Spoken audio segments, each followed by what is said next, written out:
કડી શહેરના અંડરબ્રિજમાં વરસાદી પાણી ભરાવાને લઈને નગરજનોને હાલાકી વેઠવી પડી રહી છે. તેને લઈને સ્થાનિકોએ જન આંદોલન કરી કડી મામલતદારને આવેદન આપ્યું હતું. કડી શહેરમાં રેલવે વિભાગ દ્વારા અંડરબ્રિજો બનાવવામાં આવી રહ્યા છે.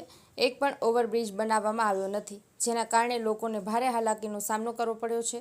જેમાં 2 દિવસ પૂર્વે થયેલા કમોસમી વરસાદમાં પાણી ભરાઈ જવાથી એક યુવકનું મોત નીપજ્યું હતું. તેમજ બીજા દિવસે ભારે ટ્રાફિકના દ્રશ્યો જોવા મળ્યા હતા, જેને કડી સ્થાનિક નાગરિકો દ્વારા તંત્ર ભારે રોષ જોવા મળ્યો છે. તેમજ આજરોજ જન આંદોલન રૂપે મોટી સંખ્યામાં સ્થાનિકો ભેગા મળીને કડી મામલતદાર કચેરી ખાતે મામલતદારને આવેદનપત્ર આપ્યું હતું. આવેદનપત્રમાં કડીના સ્થાનિક અને ગ્રામ્ય વિસ્તારોના લોકોને હાલાકી પડી રહી છે, તેને લઈને વધતા જતા ટ્રાફિકને લઈને પણ ઓવરબ્રિજની માંગણી કરવામાં આવી છે.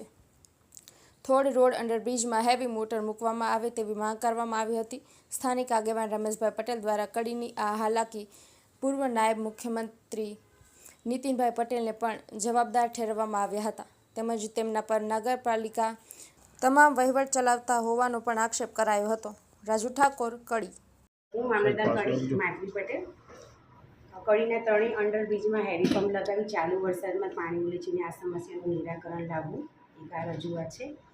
એનાથી વિશેષ એક રજૂઆત એ પણ છે કે ઓવરબ્રિજ બનાવીને આ સમસ્યાનો જે કાયમી ઉકેલ લાવવાની જે રજૂઆત અહીંયા કરવામાં આવી છે, જે સંદર્ભે આ રજૂઆત જે છે એ ખરેખર અમારે ઉપલી કક્ષાએ જે મોકલવાની થાય તો અમે આજે સત્વરે એને મોકલી આપીશું. બીજું એટલે તાલુકા વહીવટીતંત્ર તરફથી પણ ભવિષ્યમાં પણ આવી કોઈ ઘટનાઓ ન બને તે સંદર્ભે અહીંયાથી પણ જેટલી અમારે નગરપાલિકા કે જે બીજા વહીવટીતંત્રને જે ખરેખર જે આપણે એક્ટિવ કરી શકીએ તેવી. રમેશભાઈ પટેલ.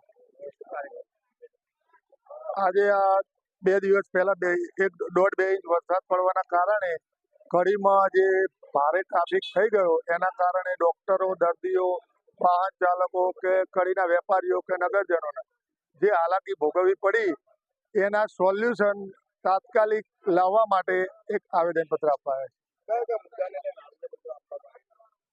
ગયા ચોમાસામાં અમે કડી નગરપાલિકાને હેવી પંપ વસાવવા માટેની એક રજૂઆત કરેલી હતી.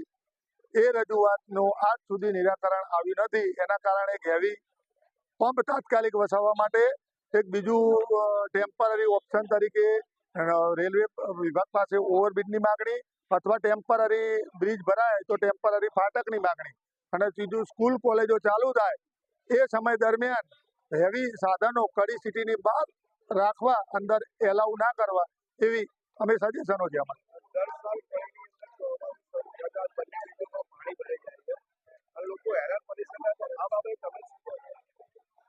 આ બાબતે સ્વર્ગસ્થ ધારાસભ્ય શ્રી કરશનભાઈ સોલંકીએ નગરપાલિકાને ગયા ચોમાસામાં સંકલનની મિટિંગમાં એવી રજૂઆત કરેલી કે ભાઈ તમારા જોડે ફંડ ના હોય તો મારા ફંડમાંથી તમને ફાળવું, પણ તાત્કાલિક હેવી પંપ તમે વસાવી દો.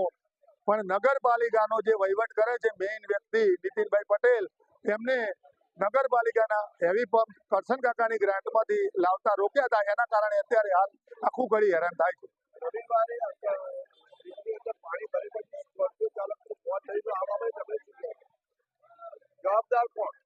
જવાબદાર તો નગરપાલિકા જ ગણાય, કારણ કે અને એમાં પાછું એવું પણ મને જાણવા મળ્યું છે કે હાઈવે વિસ્તારનું પાણી પણ આ વિસ્તારમાં છોડવામાં આવ્યું હોય, કયું જોડવાનું ચાલુ છે લાઈનનું.